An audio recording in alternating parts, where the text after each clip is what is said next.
They call me Nakba, named for the catastrophe born on the same day as I. Welcome 65 years of fighting the threat of genocide has left me unspooled, like the thread I use to embroider pillows and thobes with passion and the hope that one day I will again feel at home on this land that my grandfather tilled with his hands under the umbrage of a gold leaf dome. And all I've inherited is internal displacement, like my gut in my throat when I hear of olive trees, older than you and me by centuries, uprooted like so many families, relinquished to refugee camps where there is no defense. Though in the West Bank, we live restrained by a fence thick enough to drown out the sounds of our sorrows and muffle the marching beat of endless feet, martyred in neat piles which the media sweeps so slyly under the rug of humanity. The insanity of your alleged birthright. Israelis minting fresh citizens, you import entitlement and market it as democracy. And though your apartheid apathy acknowledges 1 million of my friends as second-class citizens among you, millions still are caught in between, unaccounted for in your governmental scheme. And that doesn't include the millions still who can only dream of one day reclaiming their ancestry. Frozen in the struggle to remain Palestinian and present, to retain the essence of الزعتر والزيتون خلوص والليمون. In the spirit of those lost, the Arab Spring thaws, the sting of aching jaws, letting cries of freedom ring through bullet-battered walls. But the numbers dead here still spiral, like some stupefying defect. 1 missing, 2 lost, 3 buried, 5, 8, 11, 13. Welcome, we've grown accustomed to this pattern of killing. But when does the sequence end? Tell me, Israel, through which ethical lens does your ethnic cleansing make sense? The irony is a bit too much for me to tolerate while your IDF soldiers are toasting l'chaim, Palestinian children are dying.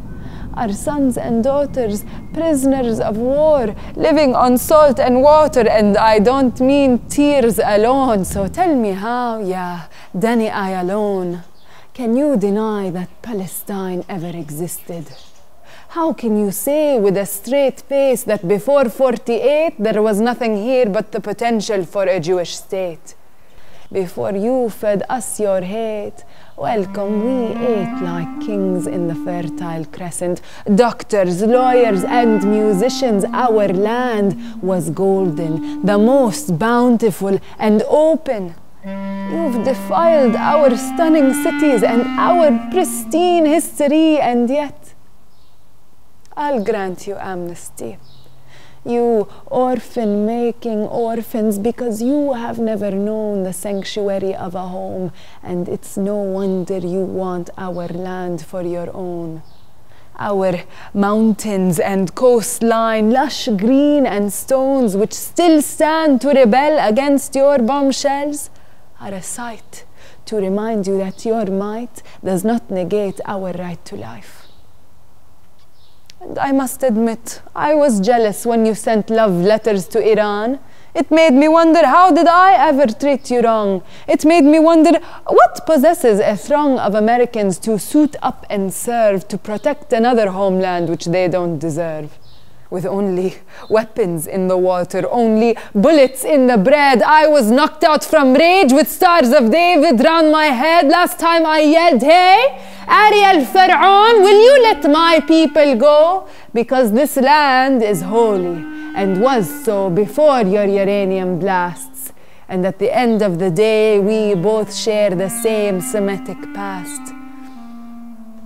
In the 1950s, Your discriminatory policies helped you confiscate our land, classifying us as absentees.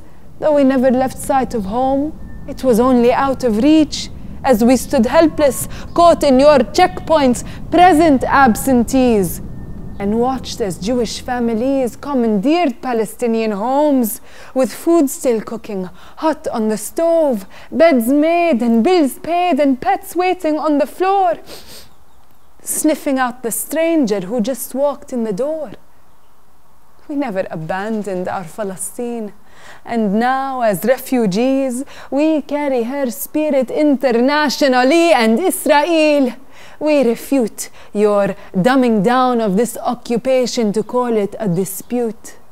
Though it's not just a semantic issue, so I will continue to resist amidst your tanks and settlements, separating, segregating in your racist strategy, ya Netanyahu, who chose you to inflict so much suffering unto me.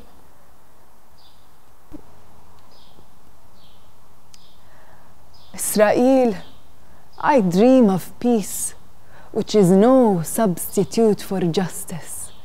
Israel with your barbed wire hugs, and Israel with your Yanarium love, and Israel with your bulletproof apathy, Israel with your affinity for make-believe. Israel, I am waiting for your liberating compassion, for you to discover your love of Palestinian Bedouins and Bashas, for this love cannot be contained. Which is why love doesn't die when bodies don't remain. Which is why love is all that's left. Though my heart has hardened like the stone pit of an olive. Don't you see, Israel? The only way I know to give you my very best is to rip open my vest, reach into my chest, dislodge this now calcified organ, kiss my fist, and with a wish, send it flying over the wall towards your settlements, which haven't settled anything at all, and hope you receive its good intent. You see, I don't resent you. We'd never move past this if I did. My life is over. I just want a better future for my kids.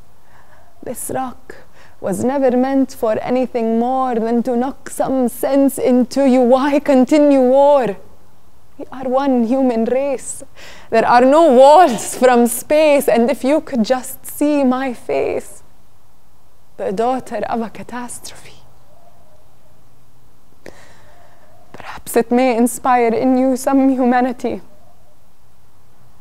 Israel, all I do is give you time, but until you get in line, I will keep throwing these love letters from Palestine.